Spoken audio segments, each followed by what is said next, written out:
KDMC मध्ये भाजपचे अनेक उमेदवार बिनविरोध निवडून आले. तिथे ठाकरे बंधूंचे उमेदवार होते का आणि त्यांना काही धमक्या आल्या का? तुमच्याकडे धमक्या सर्वत्र आलेल्या आहेत. जळगाव, पुणे, संभाजीनगर, मुंबईत धमक्या देत आहेत. पण त्या धमक्यांना भीक घालणारे आम्ही नव्हे, अजिबात नाही. आम्ही तुमच्या छाताडावरती उभं राहून भगवा फडकवू, हे मी आत्ता सांगतो. मुंबई आणि ठाण्यामध्ये त्यांच्या पायाखालची वाळू सडकलेली, मुंबई ठाण्यामध्ये. त्याच्यामुळे त्यांनी हे उद्योग सुरू केले. राहुल साहेब, आज उद्धव ठाकरे, आदित्य ठाकरे आणि अमित ठाकरे, ठाकरे बंधूंच्या उमेदवारांना एकत्रितरित्या शिवसेना भवनात मार्गदर्शन करणार आहे. बरं, असं पहिल्यांदाच होतंय की अमित ठाकरे हे पहिल्यांदा शिवसेना भवनातही जातील, तर त्या निमित्तानं काय सांगा? आनंदाची गोष्ट आहे. 4 तारखेला सन्मान्य राज ठाकरे सुद्धा शिवसेना भवनात येतात. वचननामा, जो संयुक्त वचननामा आम्ही प्रकाशित करतो आहोत, त्या संदर्भात काल उद्धवजी आणि राजसाहेबांमध्ये चर्चा झाली प्रदीर्घ काळ. त्यानंतर 4 तारखेला शिवसेना भवनामध्ये वचननाम्याचं प्रकाशन आहे आणि माननीय राज ठाकरे शिवसेना भवनात त्यासाठी उपस्थित राहतील. ही सगळ्यांसाठी, आमच्या सगळ्यांसाठी आनंदाची गोष्ट आहे. साधारण किती वर्षांनी राज ठाकरे शिवसेना भवनात येतील? त्यांना परवा हा प्रश्न विचारा तुम्ही.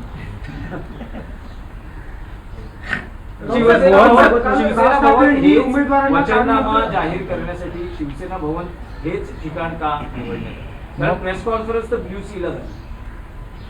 शिवसेना भवनासारखी प्रेरणादायी जागा दुसरी या महाराष्ट्रात आहे का? जिथे बाळासाहेब ठाकरेंनी, हिंदुहृदय सम्राटांनी, शिवसेना प्रमुखांनी तिथे बसून अख्ख्या महाराष्ट्राचं राजकारण केलं, मराठी माणसाच्या न्याय्य हक्कासाठी संघर्ष केला, त्यात राज ठाकरेसुद्धा सहभागी होते बराच काळ. त्या जागेशिवाय दुसरी कोणती जागा आमच्यासमोर दिसत नाही.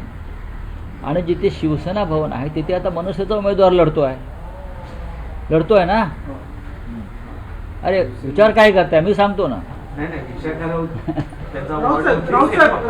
मोहन भागवत म्हणताय ज्या ठिकाणी तुम्ही राहता त्या ठिकाणची भाषा तुम्हाला आली पाहिजे. मग मोहन भागवतांना सांगा, बोला मराठीत बोला. त्यांना कधी मराठीत बोलताना ऐकलंय का तुम्ही जास्त? बोला ना मराठीत.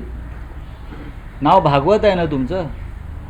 मग राष्ट्रीय स्वयंसेवक संघाचं हेडक्वार्टर, मुख्यालय जर नागपुरात आहे, त्यांनी त्यांचा सगळा कारभार मराठीत केला पाहिजे. तुम्ही जा त्यांच्याकडे, हिंदीमध्ये बोलतात. राज ठाकरेंनी त्यांच्या उमेदवारांना कानमंत्र देताना, सल्ले देताना सांगितलं होतं की तुम्हाला ऑफर्स येतील आणि तुम्ही त्याला बळी पडू नका. आणि स्वतःला देखील ऑफर आलेल्या होत्या, त्या सर्वांना त्यांनी पळवून लावलं असं त्यांनी जाहीररित्या सांगितलं. हो, मला माहिती आहे. मला ही सगळ्या पडद्यामागच्या पटकथा मला माहिती आहे. कोणाच्या ऑफर होत्या? कोणाच्या ऑफर्स होत्या? कशाला सांगायला पाहिजे? मराठी माणसामध्ये फूट पाडण्यासाठी सगळ्या पद्धतीचे प्रयत्न केले, पण राज ठाकरे साहेब हे अत्यंत ठाम राहिले की मराठी माणसामध्ये यावेळेला कोणती फूट पडू देणार नाही. उद्धव आणि राज ठाकरे यांचे जे ऐक्य आहे, ही जी एकी आहे, त्याच्यामुळे विरोधकांच्या पोटामध्ये, भाजपच्या पोटामध्ये, मिंद्यांच्या पोटामध्ये गोळा आलेला आहे. चला, मराठीत प्रश्न आहे की या निवडणुकीत दिसतं आहे महापौर कोणाचा, कोणत्या भाषिक असेल, आणि सगळेच जण सांगतायत, जे दावे केले जात आहेत, कोणी ठाकरे बंधू म्हणतायत मराठी, महायुतीचे नेते म्हणतात महायुतीचा, कोणी म्हणतंय उत्तर भारतीय होणार. आता हा केंद्रबिंदू ठरतो आहे महापौर नेमका कोणाचा आणि कोणत्या भाषेत का? मुंबईमध्ये महापौर कोणाचाही शंका आहे का? मुंबईमध्ये ही शंका असताच कामा नये. मुंबईमध्ये मराठीत महापौर होईल, पण आता भारतीय जनता पक्षानं काय सुरू केलं आहे?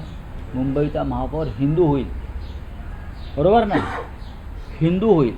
हे आम्हाला हिंदुत्व शिकवतात लफंगे, हे आम्हाला ह्या शिकवतात हिंदुत्व. या मुंबईतूनच हिंदुत्वाचा लढा बाळासाहेब ठाकरेंनी सुरू केला आहे. लक्षात घ्या. पण ही मुंबई मराठी आहे. ही मुंबई मराठी आहे. छत्रपती शिवाजी महाराजांनी हिंदवी स्वराज्य स्थापन केलं, पण शिवाजी महाराज मराठी आहे. डॉक्टर बाबासाहेब आंबेडकरांनी संविधान लिहिलं, आंबेडकर मराठी आहे. हे लक्षात घ्या. आम्हाला हे हिंदुत्वाचं खूळ लावू नका. आमच्या नसानसात रक्ताच्या प्रत्येक थेंबात हिंदुत्व आहे, पण मुंबईचा महापौर मराठी होईल. ते हिंदू होईल वगैरे आम्हाला सांगू नका. मी जे म्हणालो इथे जय महाराष्ट्र चालणार, जय श्रीराम आमच्या हृदयामध्ये, पण इथे जय महाराष्ट्र, जय भवानी, जय शिवाजी हाच नारा चालणार. वातावरण बिघडवू नका. कृपाशंकर ही सर्वासर्व करतात. अरे सोड रे. अरे बस हो गया, चलो. हिंदी में क्या है आपका पूछिए. हिंदी में क्या है? उम्मीदवार उनके ऊपर काफी मामले दर्ज है. किसके ऊपर? सत्ताधारी पक्ष के जो उम्मीदवार हैं उनके ऊपर काफी सारे गुनेगारी पार्श्वभूमि